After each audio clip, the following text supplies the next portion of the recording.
मैंने अचानक लिन मुलान को बचा लिया, जो कि अगवा हुई एक रईस वारिस थी। एहसान चुकाने के लिए लिन परिवार की दादी ने मुझे दो रास्ते दिए। या तो उनकी सबसे प्यारी पोती लिन मुलान से शादी करूं या 10 करोड़ युआन का छोटा सा इनाम ले लूं। मैंने बिना सोचे पैसे चुने और फौरन विदेश जाने वाली सबसे तेज फ्लाइट बुक कर ली। मैं बस जल्द से जल्द उस रईस लिन मुलान से दूर भागना चाहता था जिसे मैंने बचाया था, क्योंकि मेरा पुनर्जन्म हुआ था। पिछले जन्म में लिन मुलान को बचाने के बाद मैंने दिन में 5 नौकरियां की और बड़ी मेहनत से उसे एक लाडली राजकुमारी की तरह पाला। लेकिन वापस मिलने के बाद उसने किसी को भी उस कड़वी याद का जिक्र करने तक की इजाजत नहीं दी। ये देखते हुए कि मैंने लिन परिवार पर बड़ा एहसान किया है, दादी ने मुझसे पूछा कि मुझे क्या चाहिए। मैंने बेवकूफी में कह दिया कि मैं उससे शादी करना चाहता हूं और जिंदगी भर उसका ख्याल रखना चाहता हूं। पर मैं ये नहीं जानता था कि लिन परिवार में वापस आने वाले दिन से ही लिन मुलान को बीजिंग के मशहूर शहजादे जी बाई यांग से प्यार हो गया था। शादी के बाद वो मुझसे बेरुखी से पेश आती और जब भी मेरा हाथ छूती तो उसे धोने के लिए तुरंत बाथरूम भाग जाती थी। बाद में वो गर्भवती हो गई। अपने प्रेमी को बदनामी से बचाने और उसके साथ रहने के लिए उसने खुद अपने हाथों से मुझे खाई से नीचे धकेल दिया। मरने से पहले वो अपनी हिल्स में खून के पास आई और ताना मारा, गुच्ची, तुम गरीबी की बदबू से भरे एक कंगाल इंसान हो। क्या तुम लिन मुलान के पति बनने के लायक भी हो? मेरी पहली पसंद हमेशा से यांग ही रहेगा और तुम जैसे तो कोई भी हो सकते हैं। जब दोबारा मेरी आंखें खुली, मैं उसी दिन में वापस आ गया था जब बूढ़ी मिसेज लिन ने मुझसे इनाम मांगा था। इस बार मैंने अपनी उम्मीदें छोड़ दी और मुलान की तरफ देखा तक नहीं। मुझे कुछ नकद चाहिए और साथ ही अमेरिका का एक हवाई टिकट। सिर्फ कुछ पैसे। गुशा, क्या तुम मेरे साथ कोई चाल चल रहे हो? लिन मुलान की वो तीखी आवाज लिन परिवार के उस आलीशान विला की खामोशी को चीर गई। वो हाथ बांधकर उस कीमती चमड़े के सोफे पर बैठी थी। जिन आंखों में कभी मेरे लिए प्यार था, अब उनमें सिर्फ नफरत और हिकारत थी। उसे लौटे 3 दिन भी नहीं हुए थे और वो मामूली कपड़े जिन्हें मैंने अपनी बचत से खरीदा था अब चैनल के महंगे सूट में बदल चुके थे। उसके गले का वो चमकता हुआ हीरों का हार चीख चीख कर हमारी हैसियत के अंतर को बता रहा था। बूढ़ी मिसेज लिन मुख्य कुर्सी पर बैठी थीं और उनके हाथों में चंदन की माला थी। उनकी तेज आंखें मुझे ऐसे देख रही थीं जैसे किसी बेकार चीज की कीमत लगा रही हों। मिस्टर गू, आप अपनी बात सीधे कहें, उसकी बातों पर ध्यान न दें। तभी लिन मुलान के पीछे से सफेद सूट पहने एक आदमी बाहर आया। ये जी बाई यांग है, जो बीजिंग के रईस खानदानों का जाना माना नाम है। वो लिन मुलान के पास बैठ गया और बड़े हक से उसका हाथ थाम लिया। लिन मुलान पीछे नहीं हटी, बल्कि शर्माते हुए उसके और करीब हो गई। जी बाई यांग ने मेरी तरफ देखा और उसके होठों पर एक जहरीली मुस्कान आ गई। मिस्टर गू ने मुलान को बचाया है, तो जाहिर है कि वो इसके बदले में कुछ मुआवजा जरूर चाहेंगे। पर मैं ये जानना चाहता हूं कि मिस्टर गू की भूख आखिर कितनी बड़ी है। उसने जानबूझकर भूख शब्द पर जोर दिया था। उसकी आंखों में मेरे लिए सिर्फ दिखावे का रहम और तिरस्कार था। मैंने शांति से उन तीनों को देखा। उस खाई से गिरने का खौफनाक दर्द और टूटकर बिखर जाने का एहसास आज भी मेरी रगों में जिंदा था। लिन मुलान के वो शब्द कि तुम जैसा गरीब मेरे पति बनने के काबिल कैसे हो सकता है, आज भी मेरे कानों में गूंज रहे थे। मैंने खुद को हकीकत में वापस खींचा। जी बाई यांग को नजरअंदाज करते हुए मैंने सीधे बूढ़ी मालकिन की तरफ देखा। मुझे 10 मिलियन चाहिए। मेरी आवाज एकदम सपाट थी, जैसे मैं आज के मौसम के बारे में बात कर रहा हूं। पूरे कमरे में एक पल के लिए सन्नाटा छा गया। फिर लिन मुलान जोर से ठहाका मारकर हंसने लगी। 10 मिलियन? गुशा, क्या तुम पागल हो गए हो? तुम दिन में 4 नौकरियां करते हो, होटल में बर्तन धोते हो और मजदूरी करते हो। मर मर के काम करके भी तुम महीने का कितना कमा लेते हो? और अब तुम 10 मिलियन मांग रहे हो। क्या तुम्हें लगता है कि लिन परिवार का पैसा पेड़ों पर उगता है? उसकी आंखों की नफरत अब साफ झलक रही थी। मैं जानती थी तुमने मुझे किसी हमदर्दी की वजह से नहीं बचाया था। तुम एक नंबर के लालची इंसान हो। तुमने शरीफ बनने का नाटक किया, पर असल में तुम बस मोटी रकम ऐंठना चाहते थे, है ना? तभी जीबाई ने लिन को रोका। उसने मुलान की कलाई पकड़ी और उसे दिलासा देने लगा। मुलान, तुम नाराज मत हो। गुस्सा करके अपनी तबीयत खराब करना ठीक नहीं है। वो मेरी तरफ मुड़ा और माथे पर बल डालकर दुख जताने का नाटक करने लगा। मिस्टर गू, मुझे लगा था कि आप एक ईमानदार आदमी हैं, पर नहीं पता था कि आप इतने लालची निकलेंगे। 10 मिलियन लिन परिवार के लिए कोई बड़ी बात नहीं है, पर आप जैसे मामूली इंसान को अचानक इतना पैसा मिल जाए तो वो भटक सकता है। मेरी सलाह है कि आप जमीन पर रहें, एक आध लाख रुपए लें और जाकर अपना कोई छोटा सा काम शुरू करें। क्या वो बेहतर नहीं होगा? उसका हर शब्द ऐसा था जैसे वो मेरा भला चाहता हो, पर असल में वो मेरे लालच और मेरी औकात का मजाक उड़ा रहा था। जी बाई यांग का वो पाखंडी चेहरा देखकर मुझे लगा कि पिछले जन्म में मैं कितना बेवकूफ था जो ऐसे घटिया इंसान से हार गया। मैंने उसकी बातों को अनसुना कर दिया और सीधा बूढ़ी मालकिन की तरफ देखा। मिसेज लिन, क्या आपकी पोती की जान की कीमत 10 मिलियन भी नहीं है? बूढ़ी दादी के हाथ रुक गए और उनकी आंखों में एक सख्त चमक दिखाई दी। लिन परिवार इस शहर का सबसे प्रतिष्ठित और अमीर खानदान है। अगर बाहर ये बात फैली कि उनकी बेटी की जान बचाने वाले को सिर्फ एक आध लाख देकर टाल दिया गया, तो हमारी क्या इज्जत रह जाएगी? ठीक है, 10 मिलियन मैं तुम्हें दूंगी, उनकी आवाज में एक भारीपन और हुक्म था जिसे कोई टाल नहीं सकता था। दादी, लिन मुलान घबरा गई और पैर पटकने लगी। आप इसकी इतनी बेतुकी मांग कैसे मान सकती हैं? इस जैसे कंगाल आदमी को क्या पता कि इतने पैसों का क्या करना है। दादी ने हाथ उठाकर मुलान को चुप करा दिया। वो मुझे घूरने लगी और उनका लहजा बर्फ जैसा ठंडा था। गुची, मैं तुम्हें 10 मिलियन दे सकती हूँ, पर ये पैसे लेने के बाद तुम्हें एक समझौते पर दस्तखत करने होंगे। आज के बाद तुम कभी किसी से ये जिक्र नहीं करोगे कि तुमने मुलान को बचाया था, और न ही तुम कभी दोबारा मुलान या लिन परिवार के सामने किसी भी बहाने से आओगे। क्या तुम ये कर सकते हो? मैंने बिना किसी हिचकिचाहट के सर हिला दिया। बिल्कुल, मैं तो आपसे भी ज्यादा यही चाहता हूं कि इस जन्म में हमारा दोबारा सामना न हो। लिन मुलान सन्न रह गई। शायद उसे उम्मीद नहीं थी कि मैं इतनी आसानी से मान जाऊंगा। उसे लगा था कि मैं उसके पैरों में गिरकर गिड़गिड़ाऊंगा और बेशर्मों की तरह उसे चिपका रहूंगा। बुची, नाटक बंद करो। क्या तुम्हें लगता है कि पैसे लेकर तुम्हारी गंदी नाली जैसी नीच औकात की बदबू मिट जाएगी? मेरी नजरों में तुम हमेशा एक गिरे हुए गरीब ही रहोगे। तभी जी बाई यांग ने अपनी जीत की खुशी में बात काटी। मिस्टर गू, मुलान की बातें कड़वी जरूर हैं पर सच हैं। अपनी हैसियत से बाहर कदम मत बढ़ाओ। पैसे लो और वापस अपनी उसी कीचड़ भरी दुनिया में चले जाओ। मैं उन्हें एक सुर में गाते हुए देख रहा था और मुझे उन पर हंसी आ रही थी। पैसे कब तक मिल जाएंगे? मैंने उनके मजाक को अनसुना करते हुए दादी की तरफ देखा। मैं बैंक को चेक तैयार करने के लिए कह दूंगी। दादी ने कहा, पर मैंने जवाब दिया कि मुझे बैंक ट्रांसफर चाहिए, चेक नहीं। चेक रुकवाए जा सकते हैं और मैं उन्हें अपने ऊपर हावी होने का मौका नहीं देना चाहता था। दादी ने मुझे गौर से देखा और फिर मान गई। ठीक है, कल दोपहर अपनी पहचान के कागजात लेकर ऑफिस आ जाना और एग्रीमेंट साइन कर देना। मैं बिना रुके दरवाजे की तरफ मुड़ गया। कल दोपहर मिलते हैं। पैसे मिलते ही मैं गायब हो जाऊंगा और दुआ करता हूं कि आप दोनों की जोड़ी सलामत रहे। अगले दिन दोपहर को मैं वक्त पर लिन ग्रुप के ऑफिस पहुंच गया।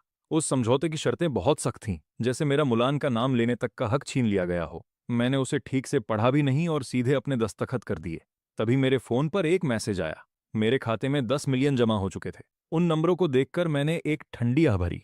अब इस पल से मैं पूरी तरह आजाद था। मैं लिन ग्रुप की बिल्डिंग से बाहर आया और टैक्सी लेकर अपने उस छोटे से बेसमेंट वाले कमरे में लौट आया। इस जगह में मेरे पिछले जन्म की सारी मेहनत और सारा दर्द बसा था। कोने में रद्दी कागजों का एक ढेर लगा हुआ था। मैंने लिन मुआन के लिए न्यूट्रिशनल सप्लीमेंट्स खरीदने के लिए पैसे जमा किए थे। मेज पर रखा वो टूटा हुआ सस्ता कांच का गिलास एक फेरी वाले का तोहफा था, जब मैंने अपने पिता की इकलौती पुरानी घड़ी गिरवी रखकर उसे जुकाम की दवा के पैसे दिए थे। मेरी पिछली जिंदगी में जब लिन मुआन वापस अपने परिवार के पास गई थी, तब वो अपने साथ इस गिलास के अलावा और कुछ नहीं ले गई थी। उसने आंखों में आंसू भरकर कहा था कि ये हमारी साथ बिताई मुश्किलों की इकलौती निशानी है। लेकिन बाद में मुझे पता चला कि वो उस गिलास को सिर्फ इसलिए ले गई थी ताकि जीबाई यंग की हमदर्दी पाने के लिए उसे दिखा सके कि उसने समाज के निचले स्तर पर कितने जुल्म सहे हैं। आखिर में उस कप को जीबाई यंग ने मेरे सामने ही बड़ी बेपरवाही से चकनाचूर कर दिया था। मैंने उस गिलास को उठाया, कूड़ेदान के पास गया और उसे एक जोरदार आवाज के साथ छोड़ दिया। कांच के टुकड़े फर्श पर हर तरफ बिखर गए थे। कूड़े को कूड़ेदान में ही रहना चाहिए। ठीक तभी उस किराए के कमरे का खस्ताहाल लोहे का दरवाजा जोर से धक्का देकर खोला गया। लिन मुआन अपनी नाक ढके हुए नफरत भरी नजरों के साथ दरवाजे पर खड़ी थी। जी बाई यंग उसके पीछे चला आ रहा था। उसने एक साफ सफेद रुमाल पकड़ा हुआ था और खुद को हवा करने का नाटक कर रहा था। तुम सच में ऐसी घिनौनी जगह पर छिपे हुए थे। उबड़ खाबड़ सीमेंट के फर्श पर लिन मुआन की हाई हील्स की चुभने वाली आवाज गूंज रही थी। ये बदबू तो किसी गंदे नाले से भी ज्यादा घिनौनी है। जी बाई यंग ने हल्के से माथे पर बल डाला और उसका अंदाज घमंड से भरा हुआ था। वार्नर, मैंने तुमसे कहा था कि ऐसी जगह पर मत आया करो। इस माहौल में अगर तुम एक सेकंड भी और रुकी तो तुम्हें भयंकर इन्फेक्शन हो जाएगा। मैंने ऊपर देखे बिना ही अपने कुछ फटे पुराने कपड़ों को समेटना जारी रखा।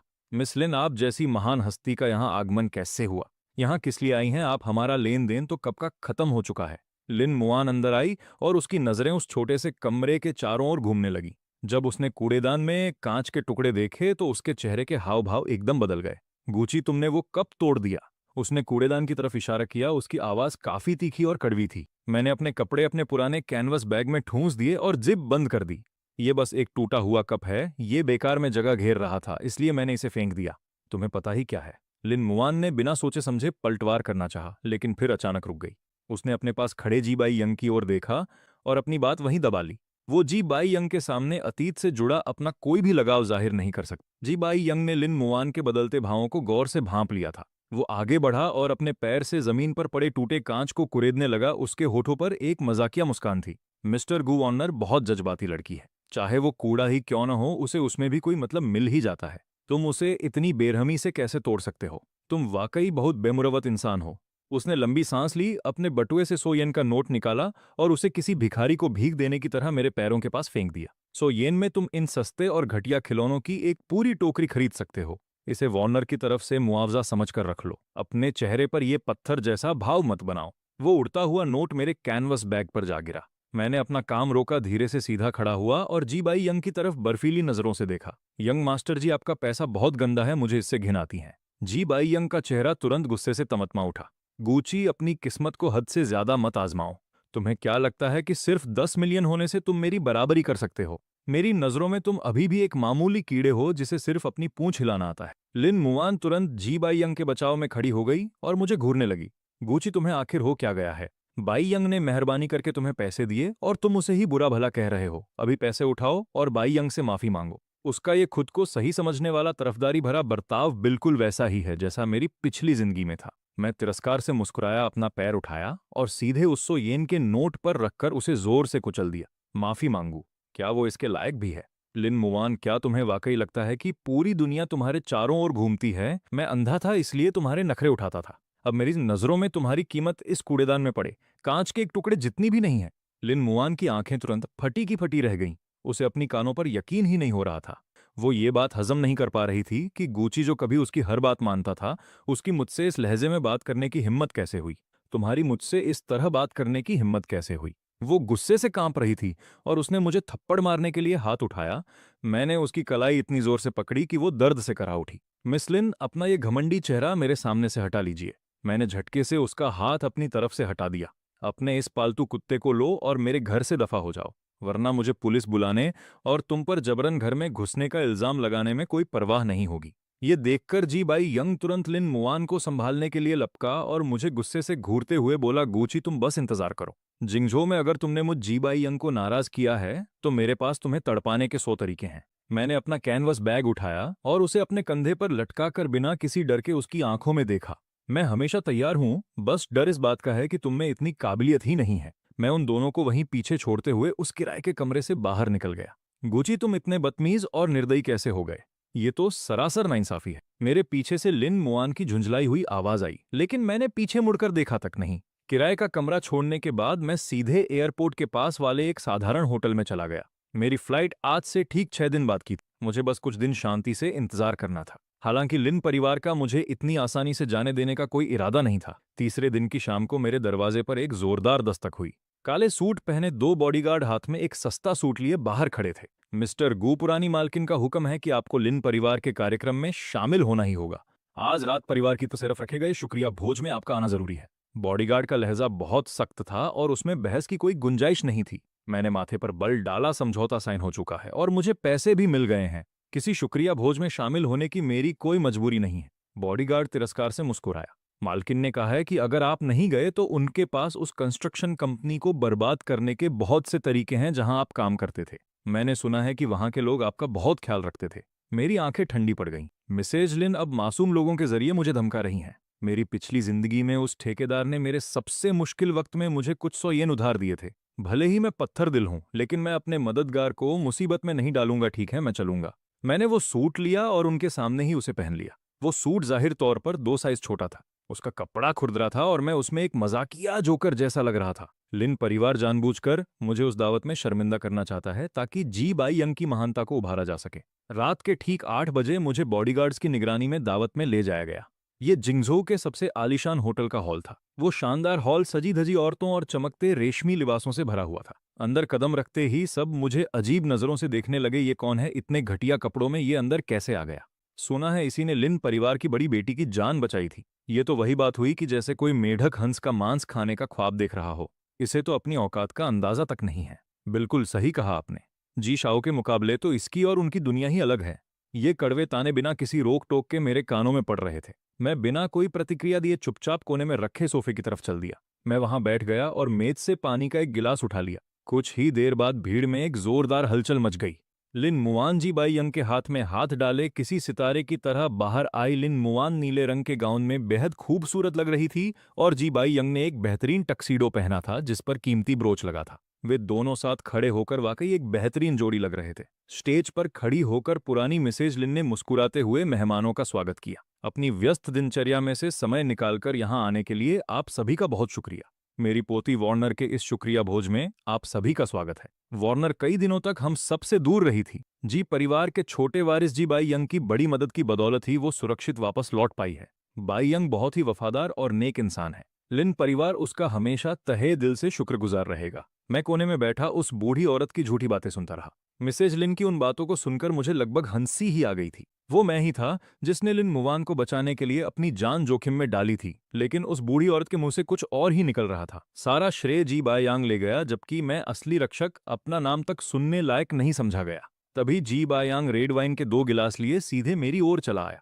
उसके चेहरे पर एक बनावटी मुस्कान थी। उसकी आवाज न ज्यादा तेज थी, नहीं धीमी, बस इतनी कि आसपास के लोग उसे सुन सकें। मिस्टर गू, यहाँ बिल्कुल अकेले बैठना कितना उबाऊ है। लीजिए, मैं आपके सम्मान में जाम पीना चाहता हूँ। उसने मेरी ओर रेड वाइन का गिलास बढ़ाया, लेकिन मैंने उसे नहीं लिया। मैं नहीं पीता। जी बाय यांग की आंखों में पल भर के लिए नफरत की चमक दिखाई दी, मगर फिर भी उसने मासूम होने का नाटक किया। मिस्टर गू, क्या आप मेरा अपमान कर रहे हैं, या उस दिन कमरे में जो हुआ उसके लिए अब भी नाराज हैं? मैं जानता हूं कि वार्नर ने मुझे चुना इसलिए आप जल रहे हैं, पर भावनाओं के साथ जबरदस्ती नहीं की जा सकती। उसने जानबूझकर आवाज ऊंची की और आसपास के मेहमान बातें छोड़कर यहां देखने लगे। तुम खुद को समझते क्या हो?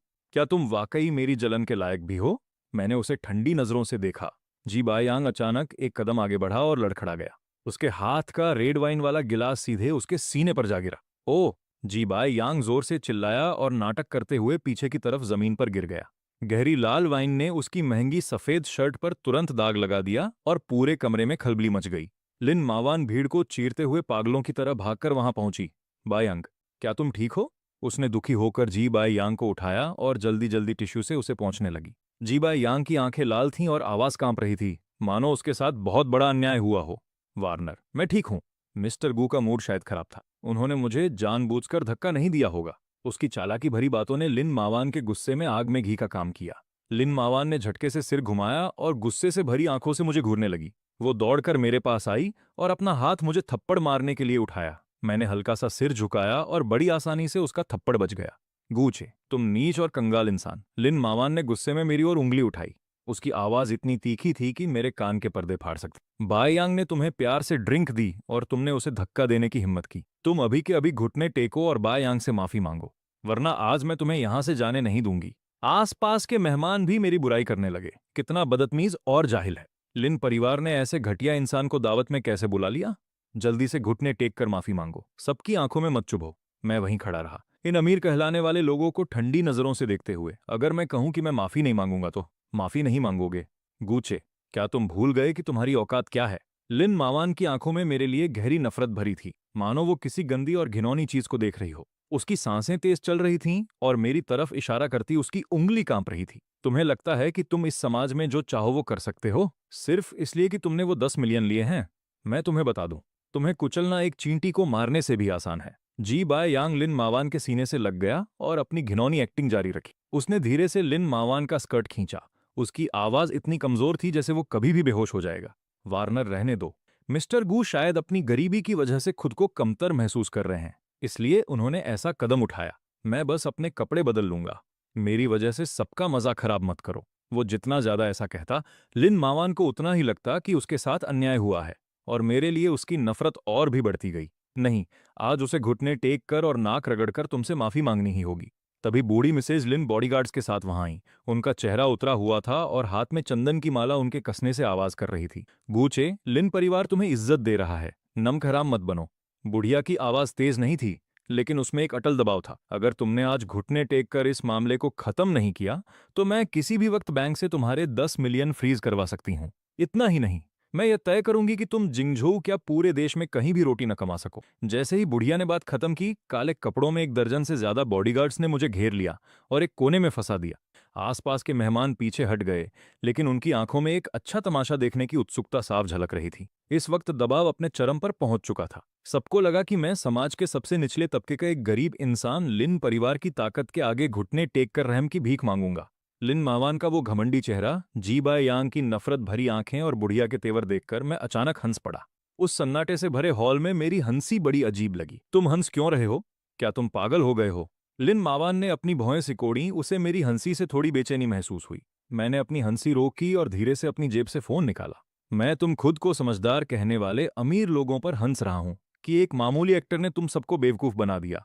बोलते हुए मैंने अपने फोन पर एक ऐप खोला। यह हैकिंग का हुनर मैंने अपने पिछले जन्म में सीखा था। कहीं मेरा मालिक पैसे न मार ले, इसलिए मैं बस खाली बैठा था और मैंने इस होटल का कैमरा सिस्टम हैक कर लिया। लिन मावान, अपनी आंखें खोलकर जरा साफ देख लो कि असली घटिया इंसान कौन है। मैंने एंटर की बटन दबा दी। हॉल के बीच में लगी बड़ी एलईडी स्क्रीन अचानक झिलमिलाई और फिर उस पर लिन परिवार का वीडियो हटने लगा। उस पर होटल के कैमरों का वीडियो चलने लगा। वीडियो में वो सब साफ दिख रहा था जो अभी अभी हुआ था। जी बाय यांग हाथ में वाइन का गिलास लेकर मेरी तरफ आया। मैंने तो उसके पास आने पर एक कदम पीछे ही हटाया था। मेरे हाथ जेब में ही थे और मैंने उसे छुआ तक नहीं था। जी बाय यांग ने जानबूझकर अपने ही बाएं पैर से खुद को ठोकर मारी और फिर बड़ी सफाई से पूरी वाइन अपने सीने पर गिरा ली। आखिर में वो पीछे की तरफ गिरा और अपना वो घटिया नाटक पूरा किया। पूरी घटना हर एंगल से सबके सामने आ गई थी। यहां तक कि गिरने से पहले उसके होठों पर आई वो कमीनी मुस्कान भी साफ दिखाई दे रही थी। पूरे हॉल में मौत जैसा सन्नाटा छा गया। सबकी आंखें उस बड़ी स्क्रीन पर टिकी थीं।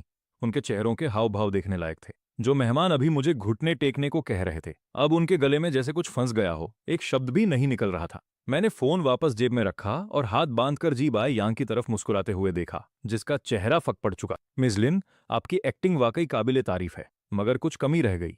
तुम्हारी तुम्हारी हिम्मत कैसे हुई मेरे खिलाफ चाल चलने की? जी बाय यांग का वो मासूम चेहरा पल भर में बदल गया। उसकी आवाज वैसी ही तीखी थी जैसे किसी बिल्ली की पूंछ पर पैर रख दिया गया हो। उसने लिन मावान को धक्का दिया और स्क्रीन की तरफ इशारा करते हुए चिल्लाया कि यह वीडियो नकली है, तुमने इसे खुद बनाया है। स्क्रीन पर वीडियो बार बार चल रहा था। हर बार का प्ले जी बाय यांग के चेहरे पर एक करारे तमाचे जैसा था। मेहमान आपस में खुसर पुसर करने लगे। बाय यांग के लिए उनकी हमदर्दी अब नफरत और मजाक में बदल चुकी थी, तो यह खुद ही गिर गया था। कितनी शर्म की बात है कि इसकी एक्टिंग ऑस्कर के लायक भी नहीं है। इतने बड़े खानदान का वारिस, जी परिवार का बेटा, एक आम आदमी को फंसाने के लिए इतनी घटिया हरकत पर उतर आया। यह वाकई शर्मनाक है। लिन परिवार ने इस बार सच में गलती कर दी, ऐसे धोखेबाज को चुनकर। ये बातें लिन मावान के कानों में सुइयों की तरह चुभ रही थीं। उसका चेहरा पीला पड़ गया और शरीर कांपने लगा। उसे बहुत शर्मिंदगी महसूस हो रही थी, मगर उसकी पहली प्रतिक्रिया अब भी मुझसे माफी मांगने की नहीं थी। गूचे, तुम इतने चालाक कैसे हो सकते हो कि छिपकर वीडियो रिकॉर्ड कर रहे थे? लिन मावान अचानक मुड़ी और मुझे बुरी तरह घूरने लगी। तुम बस बाय यांग का नाम खराब करना चाहते हो ना? तुम नीच लोग, तुम्हारी सोच कितनी घटिया है। उसकी ऐसी जिद्दी और नासमझ हालत देखकर मुझे सिर्फ और सिर्फ हंसी आ रही थी। लिन मावान, अगर तुम्हें अपना दिमाग इस्तेमाल नहीं करना है तो इसे किसी जरूरतमंद को दान कर दो। मैंने पास की मेज से एक माइक उठाया और मेरी आवाज पूरे हॉल के स्पीकरों में गूंज उठी। उसने पहले मुझे उकसाया था, उसने खुद पर वाइन गिराई।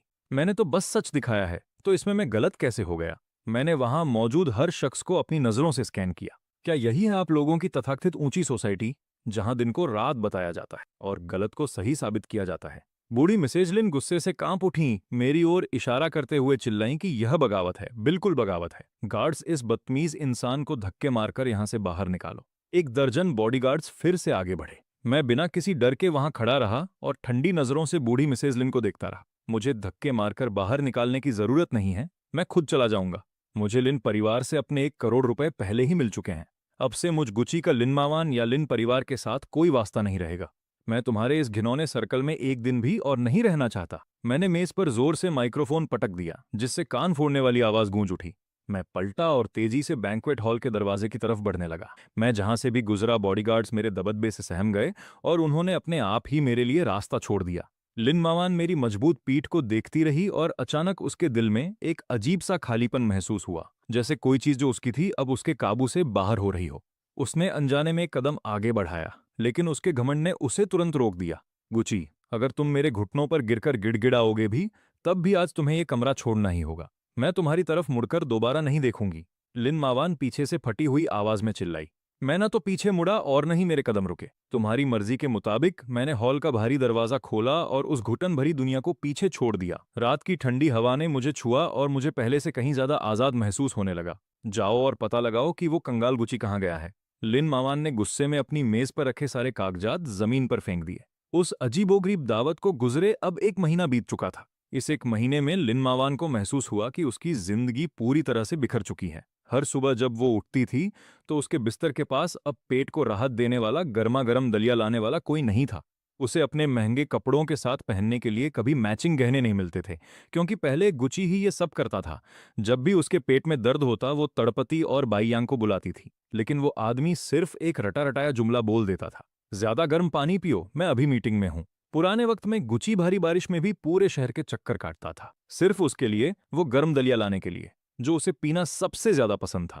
लिन मावान ने अपना माथा रगड़ा जिसमें हल्का दर्द हो रहा था। उसके दिल में एक अजीब सी चिड़चिड़ाहट थी। वो मानना नहीं चाहती थी कि उसे गुची की सेवा की आदत हो गई है। उसने बस ये मान लिया कि उस सस्ते नौकर ने अचानक काम छोड़ दिया है, इसलिए उसे तालमेल बिठाने में वक्त लग रहा है। उसे सबसे ज्यादा परेशानी इस बात से थी कि बाईयांग का असली चेहरा अब धीरे धीरे सामने आ रहा था। कई बार उसे बाईयांग के कोट से किसी सस्ती और तेज खुशबू वाले परफ्यूम की महक आती थी। जब वो उससे सवाल करती तो बाईयांग उसे चिढ़कर झिड़क देता और कहता कि वो बेकार का शक कर रही है। मैडम, पता चल गया। असिस्टेंट ने घबराते हुए दरवाजा खोला और एक फाइल थमा दी। गुची मिल गया?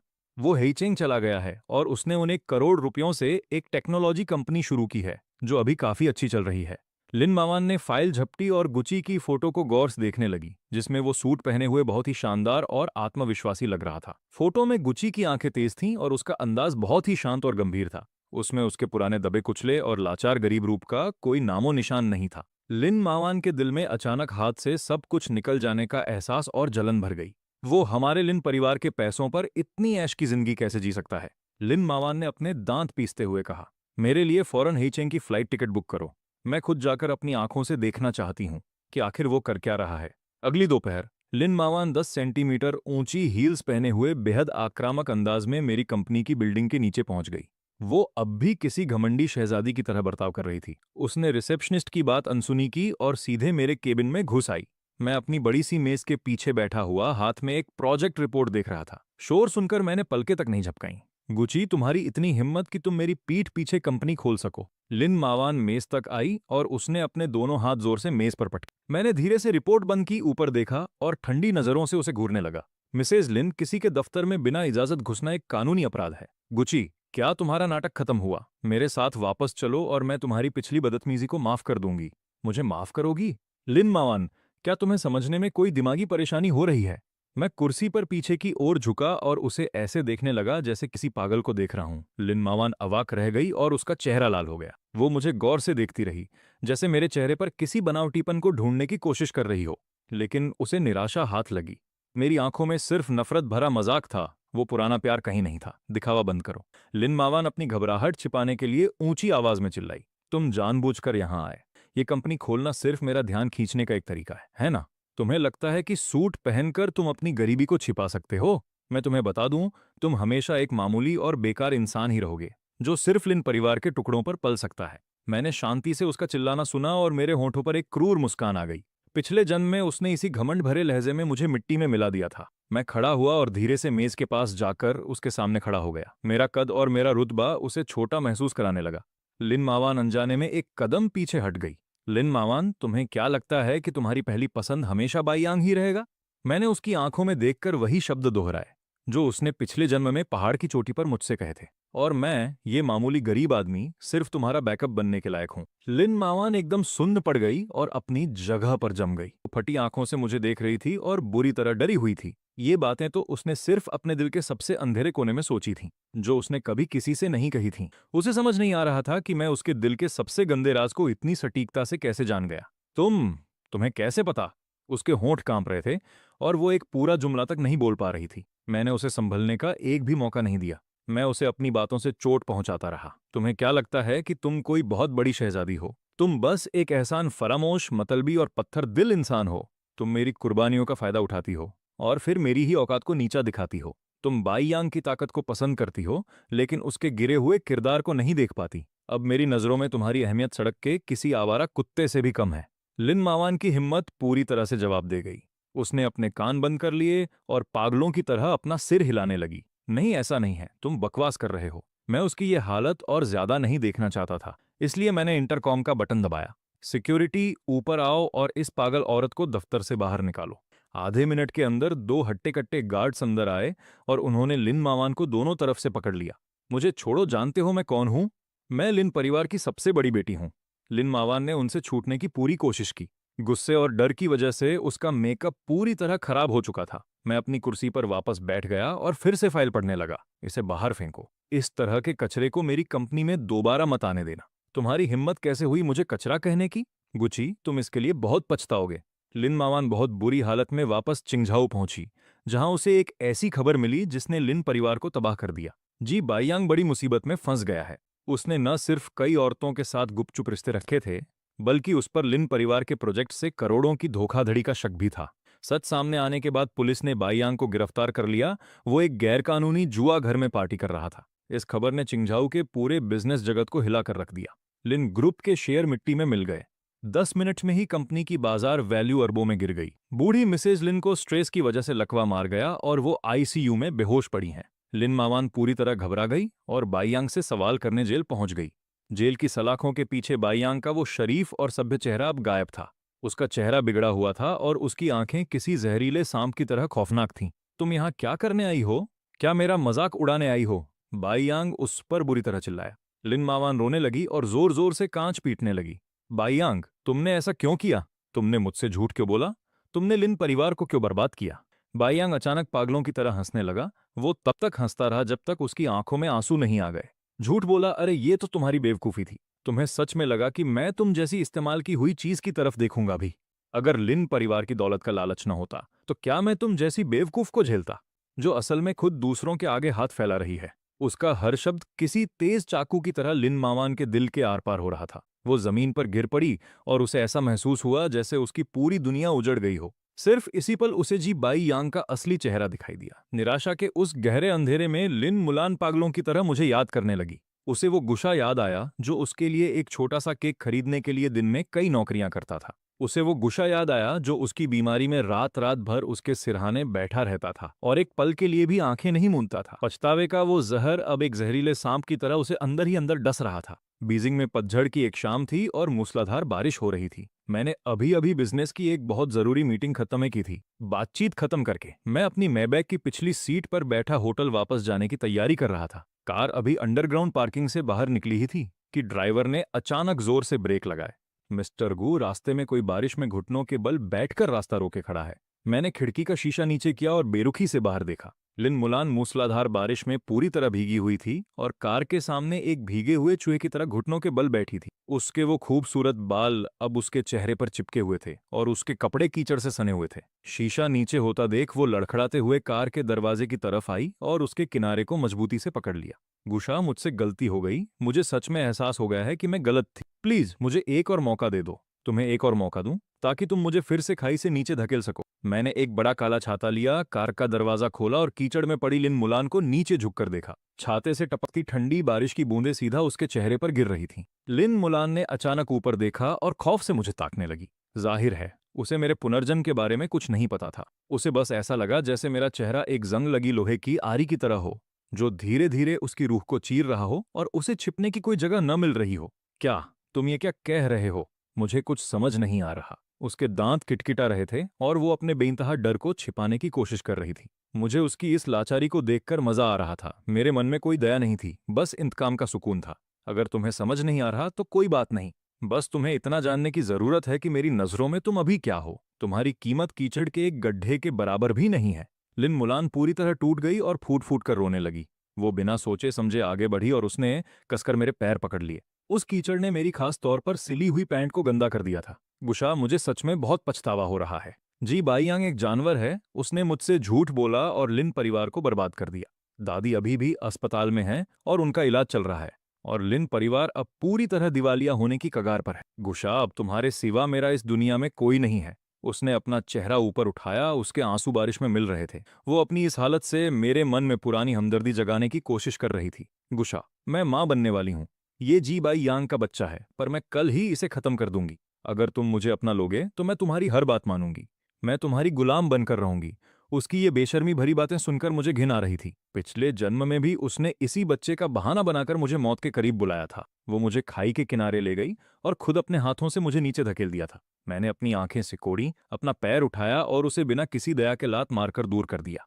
लिन मुलान चीखी और कीचड़ भरे गड्ढे में जा गिरी। लिन मुलान, तुम तो अब मुझसे नफरत पाने के हकदार भी नहीं हो। मैंने नीचे उसकी तरफ देखा और मेरा लहजा बर्फ की तरह ठंडा था। तुम्हारा ये गिड़गिड़ाना और भीख मांगना मुझे नफरत से भर रहा है। मेरी आंखों को गंदा मत करो, दफा हो जाओ यहां से। मैंने अपनी आंखें सिकोड़ी और बिना किसी हिचकिचाहट के उसे लात मारकर दूर फेंक दिया। लिन मुलान की चीख निकली और वो कीचड़ के गड्ढे में जा गिरी और गंदा पानी उछलकर उस पर गिर गया। मैं मुड़ा और कार में बैठ गया। मैंने दोबारा उसकी तरफ मुड़कर भी नहीं देखा। मैंने बेरुखी से ड्राइवर को गाड़ी आगे बढ़ाने का हुक्म दिया। जी मिस्टर गू। फोन की दूसरी तरफ असेन की आवाज हमेशा की तरह शांत और सधी हुई थी। ये खबर एकदम पक्की और भरोसेमंद है। लिन परिवार को अब हर तरफ से नाकामियों का सामना करना पड़ रहा है। देश का कोई भी बैंक अब उन्हें कर्ज देने की हिम्मत नहीं कर रहा है।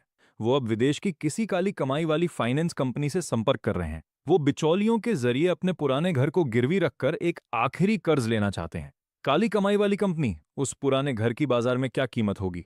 वैसे तो उसकी कीमत कम से कम 50 करोड़ होगी, पर अब लिन परिवार को पैसों की सख्त जरूरत है। और दूसरी तरफ वो बेरहम ब्लैक गोल्ड कैपिटल वाले हैं। मेरा अंदाजा है कि वो ज्यादा से ज्यादा 20 करोड़ का ही कर्ज देंगे और उस पर ब्याज भी आसमान छूने वाला होगा। 20 करोड़, क्या वो इतने के भी हकदार हैं? असेन, मेरी बात सुनो। अपने सारे संपर्कों का इस्तेमाल करो और तुरंत पता लगाओ कि लिन परिवार ने उस कंपनी के किस आदमी से बात की है और उनकी मुलाकात कब और कहाँ होने वाली है।